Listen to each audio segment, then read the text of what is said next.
So last we left, the workers were on strike from the American Railroad Union, trying to get the Pullman Car Company to cave in and negotiate with its workers. The National Guard gets called out throughout much of the United States, particularly in California. But there's a similar problem in that some of the units that are called out are from Sacramento and are either made up of railroad workers who refuse to turn out or sympathetic people in Sacramento who are unwilling to shoot their neighbors, family members, and friends. So in the end, the state has to bring in troops from San Francisco who are unfamiliar with Sacramento and who are willing to engage with workers as targets. Eventually, President Grover Cleveland calls in the Army as well in a number of locations across the United States. But several hundred troops are brought from San Francisco Presidio, the U.S. Army troops, and stationed in Sacramento for several months during 1894. There are tense moments, but there's mostly there's very little violence. There is some sabotage and vandalism. That's the word I'm looking for. Okay, so what happens then? All right, you've got this, you now have this tense moment. Much of Sacramento, for example, is occupied by the US Army and by National Guardsmen, and that's true in Chicago and Los Angeles and across the country. The workers still are not going to work. And you have the situation, for example, where the National Guardsmen are able to put together a train. I know I just left this. Gotta pull myself together here. Okay, let's get sensible.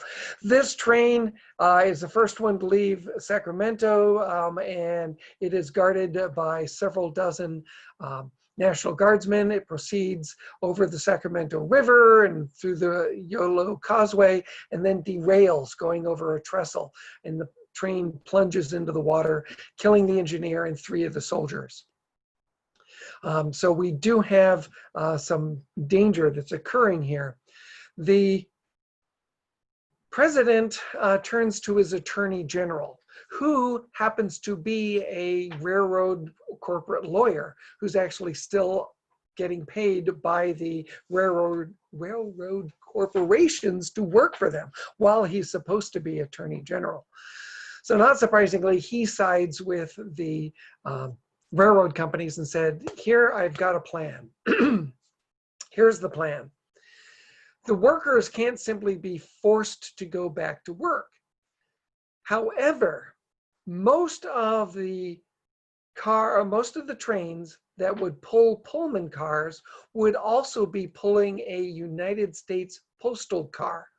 Right, 90% of the mail travels on the rails, particularly on these postal cars. They're literally rolling post offices. There's a good example of this in the Sacramento National Railroad or California Railroad Museum.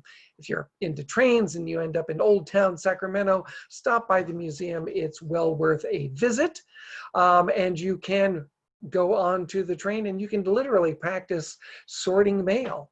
That was the kind of postal car that was traveling with these passenger trains that had Pullman cars attached to them. So it is a violation of federal law to prevent the mails from traveling or to interfere with them. So Olney, who's the Attorney General, uses this. He goes to the courts and gets injunctions against the leadership of the American Railroad Union and says, okay, I have a court order that says you have to move these passenger trains because they are attached to postal cars. And if you refuse to move those postal cars, then we're going to throw you in jail for interfering with the mail. The labor union and union members, of course, say, well, we're fine with moving the mail cars. We will happily do that because that's important, but we're not going to move the Pullman cars. And the courts say, well, you have to move it all. You have to move the whole train or you go to jail. If they don't move the train, they go to jail. And this is the kind of pressure point that the federal government is able to use to break the strike. The nationwide leadership, including Eugene Debs, is arrested.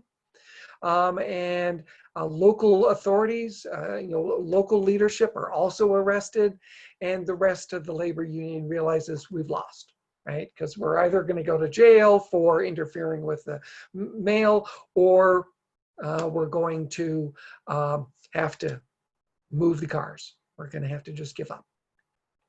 So the Pullman strike is essentially broken. The labor union itself is broken. The American Railroad Union will fall apart at this point. Some workers engage in sabotage and vandalism, which only makes the strikers look bad. In some cases, we don't know who engaged in some of that vandalism. It may have been other people trying to make the labor union look bad by carrying out essentially attacks on the railroads. But by the end of the summer of 1894, the popular perception has turned against the labor union, and the strike is essentially over with. Eugene Debs will be sentenced to several years in jail. A number of other leaders are sentenced to jail as well. 6 California members of the American Railroad Union are convicted and sentenced to jail. Grover Cleveland will pardon them in 1896 and set them free. In California, there is a huge scandal in the months and years following. Nobody knows, it's not clear who sabotaged the bridge that killed those 3 servicemen in that first train. And so the state government says, we would like to prosecute somebody, but we don't have anybody. We don't have any witnesses. The Southern Pacific Railroad hires a private detective firm, the Baldwin Felts Agency, to investigate, and the Baldwin Felts Agency arrests labor leaders, accusing them of the crime. Baldwin Felts agents aren't actually police officers and don't have a court order to arrest anybody. That's called kidnapping. But nevertheless, the Southern Pacific Railroad basically engages in its own campaign against the strikers and against the American Railroad Union by using their own private security force, essentially, to try and prosecute people. And there's no evidence those people were engaged in the vandalism that caused the death. But nevertheless, that gives you an idea for the power of the Southern Pacific Railroad that is just going to kind of do its own thing. State of California reorganizes its National Guard units, creating the California State National Guard that we have now in order to have sort of more control, more discipline in its troops. President Grover Cleveland, while the strike is going on, signs into law an act which creates the National Labor Day holiday, in part as a response to the strike. He wants to try and, hey, look, I'm on the side of the working people. I'm going to sign this into law. So we have a national holiday on Labor Day in September every year, in part because of the Pullman strike.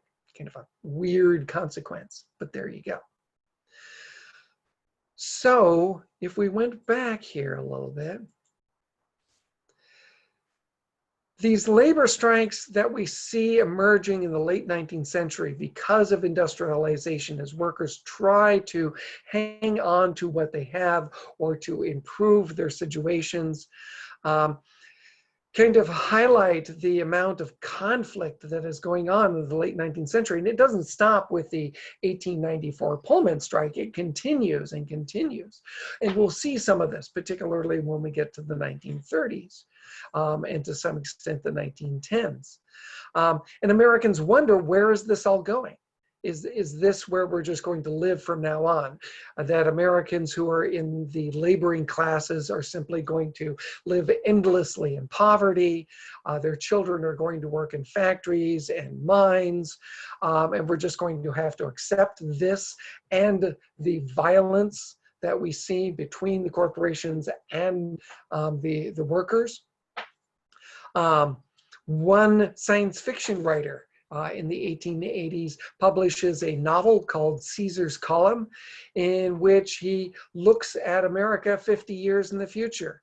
And America is engaged in this kind of endless civil war of the small number of very rich people who are able to hire a private army, is fighting a continuous war against the great masses of Americans. And it's basically a kind of world war between the rich and the poor. So, where is this all going? One place that you want to look, not at my face, sorry, I'm suddenly big, is at the, oh, you know what, just stare at my face for a second or look away. Part of the reading for last week was the Knights of Labor, right? The demands that they put out in 1878. Shortly after the Great Strike. Look at those. And their language is really formal. They're trying to sound kind of like the Declaration of Independence or the Constitution or some other important document. But look at the language that they use and figure out what they're asking for, right? They want equal pay for all workers, regardless of gender. No child labor under the age of 14. They want companies to pay their workers in actual money, right? Because companies were pushing wages down and literally not paying their workers, right? They could get away with not paying their workers and just tell them, oh, well, here's an IOU. Here's some script. You can use this to buy some goods at the general store that's owned by the company. So we're going to give you money that you turn around and give back to us. Or in the case of what Pullman was proposing, hey, you could go into debt to the company you work for the benefit of working for the company. Right? And you could probably see why workers would be upset. So we're done here with this particular topic. Bye-bye. Let's see. Oh, stop recording.